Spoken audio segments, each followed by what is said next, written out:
It's Rebecca with Ray Nail Studio. If you are new here, thank you for visiting my channel. This channel is for all nail techs, new, seasoned, in between, whoever. Here we talk about nail supplies, beginner nail tech tips, we do reviews, things of that nature. If you are not new here, thank you for coming back. Make sure that you're actually subscribed. I know I have been gone for quite a while, but I'm ready to come back to YouTube full force, fully committed, disciplined, and motivated. Today's video is beginner nail tech mistakes. And in this video, I'm just going to be sharing a few things that I've learned along the way. I have been doing nails for 2 years, but I've only been doing nails full time for a little bit under 1 year. So March will actually be my 1 year full-time anniversary, and I'm really excited. Throughout these last 10 months, I've learned so much, not just about nails, but about myself. So my first mistake is not charging for little stuff. So these few clips that I have here that have been playing are in real time. And this is just a prime example of not charging for little stuff. So I used to not charge for shaping. I used to skip charges on little stuff like rhinestones around the cuticles or using different colors for the set, not charging for all of the nail art, just like, 2 or 3 parts of the set. Like just silly little things that really add up over time. And you can see here, these tips are pre-shaped, but it's still taking quite a bit of time to get the desired look, the sharpness that I'm wanting. So why would I not charge for that? At the end of the day, this isn't a hobby. This is how I feed my family. This is how I pay my bills. And I need to show myself a little bit more love when it comes to charging my worth, charging for my time, charging for my skill. And as you practice, as you go on doing nails, you only get better. So just start charging for little stuff straight out the gate. Don't doubt yourself. Don't try to please people, try to be that nail tech. The only way to be a sought out after nail tech is to perfect your craft and know your worth.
Another mistake that I've made as a beginner nail tech is not being familiar with my products.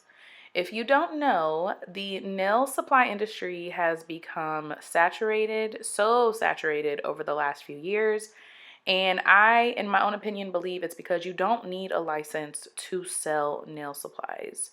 So if you're like me and you get a lot of your inspiration and knowledge and techniques from Instagram, TikTok, YouTube, whichever social media site, it's really easy to get caught up in all of the hype and the trendiness of products.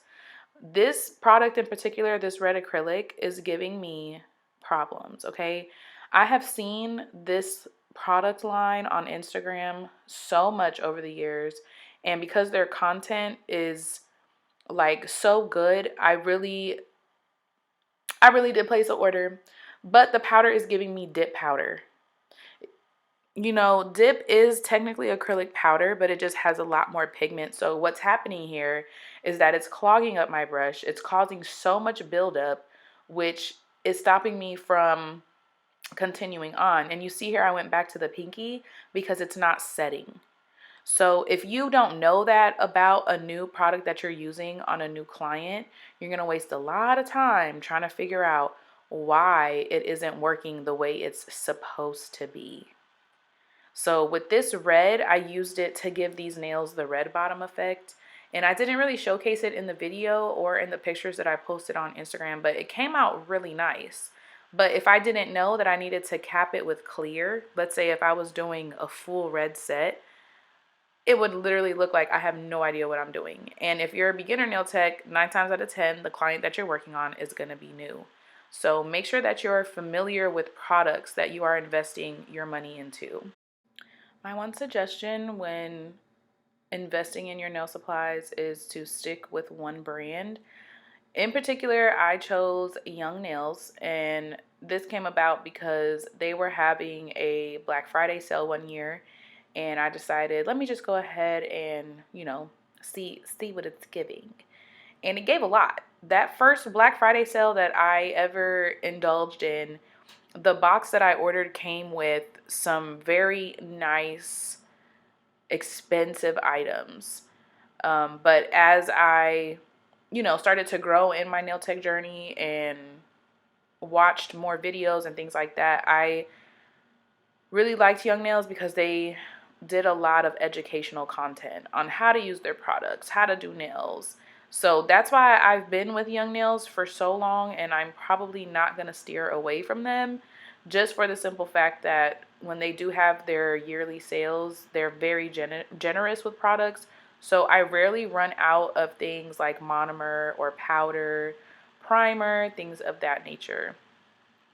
So when you are trying to choose a product line or products, just make sure that the sellers are consistent, because a lot of times people change up their formulas on their products and they don't tell you that. So when you get a new order in, it's going to be completely different from the one that you had got previously.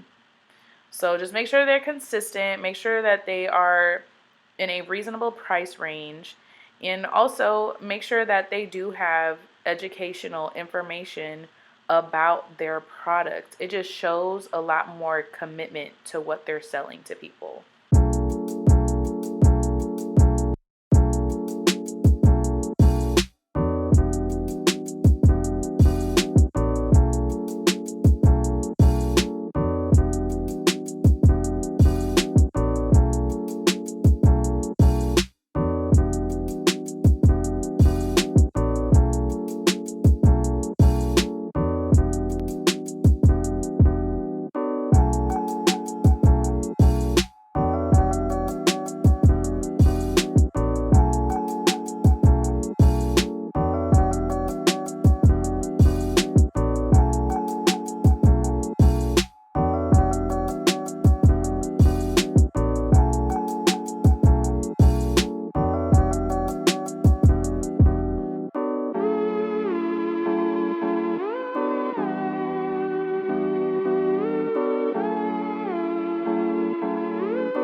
Rushing was also a big mistake I was making as a new nail tech. When I first started, I would say, okay, I want to make the same amount of money that I make in my full-time job. So if I'm charging $50 or $60 for a set, I need to be done within an hour and a half to 2 hours. But that would just cause me anxiety. I would forget steps. I would cut corners just to make sure that I'm done within that amount of time. But the real money comes when you have retention, when your clients do return, when you take your time. For instance, this encapsulation, I'm putting them on individually to get that desired effect that I'm wanting. And before, I would literally just take a huge clump of whatever glitter I'm using or whatever add-ons I'm using and just try to brush them on the nail the best way I could. And I would never get the desired look I wanted. So I started putting them on individually, and it really has helped my nail sets look a lot cleaner and, put together. So just don't rush, take your time, and charge accordingly.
not practicing enough will be your greatest downfall as a beginner nail tech.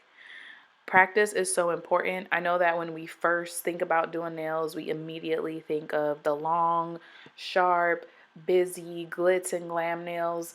But you have to understand that if you're doing this full time and you haven't really figured out your client demographic yet, you're going to get a lot of, average working women. You'll get a few extra type of girls every now and then, but you need to practice working on natural nails. You need to practice doing short nails. It's not all about the long, busy, extra'd out, blinged out nails. So make sure that you're practicing. Not only is it an opportunity to perfect your skill and your acrylic application, but it is also a perfect opportunity to become familiar with products that you're using, with supplies that you're using, such as files, buffers, sanding bands. My biggest issue was figuring out what e-file bits I liked, because I couldn't go on YouTube all day, watch, these big YouTubers and buy the products that they're recommending, but that doesn't work specifically for me. It doesn't specifically work for my client demographic, the people that I see on a weekly basis. So make sure you're taking that time out to practice. Get you a good practice hand, practice on yourself, but make this a priority while you're in your beginner part of your nail tech journey.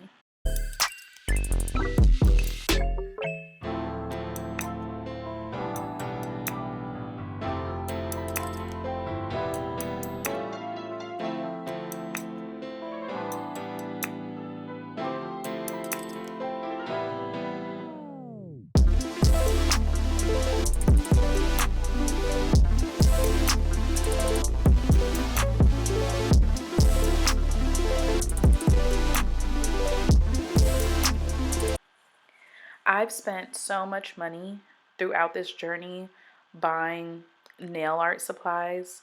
And what I mean by that is like the charms, the rhinestones, the paints, the brushes, things of that nature. I highly recommend not trying to stay up with trends, because trends come and go so fast. And next thing you know, you have a ton of art, a ton of supplies that you're not even using. And personally, I refuse to throw it away. So I'm trying to repurpose those items, but just try not to stay up with the trends, because in the long run, it becomes very expensive. Bye.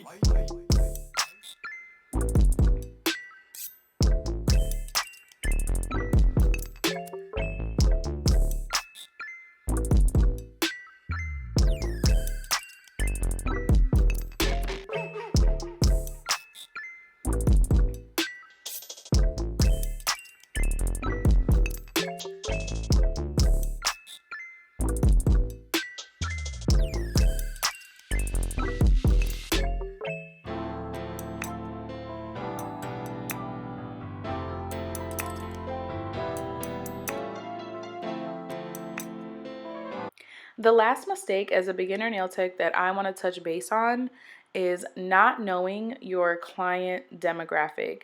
This is a very important part of running a nail business. What I mean by that is, what is the type of person you want to service? What style of nails are you willing to do day in and day out? When I first started doing nails, my motto was quality, affordable nail care. And because I never had like one particular style, I was very much into the designs and things like that.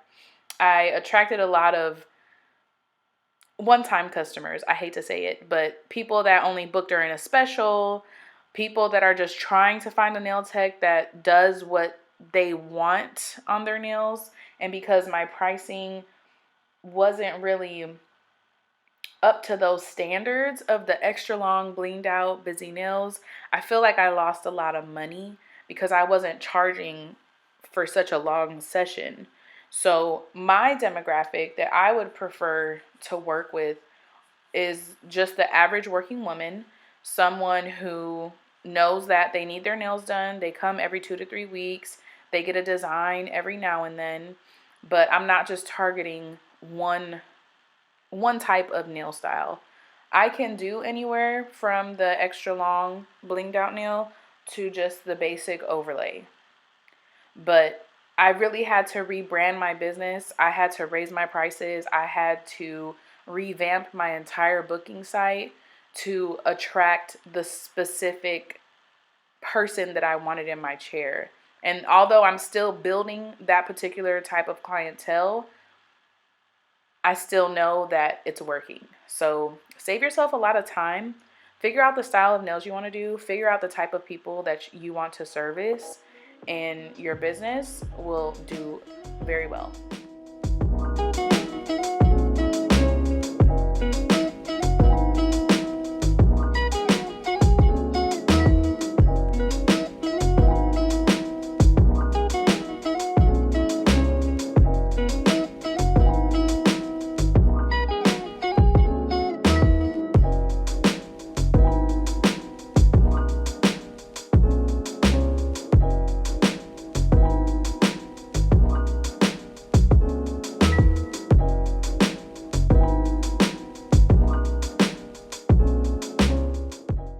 That concludes today's beginner nail tech talk. I hope you guys enjoyed this video. I hope you got something from it. If you did, go ahead and give this video a thumbs up. Follow me on Instagram at BeccaB_. And for any more details on this nail look, go ahead and comment down below. Again, my name is Rebecca, and I hope to see you soon.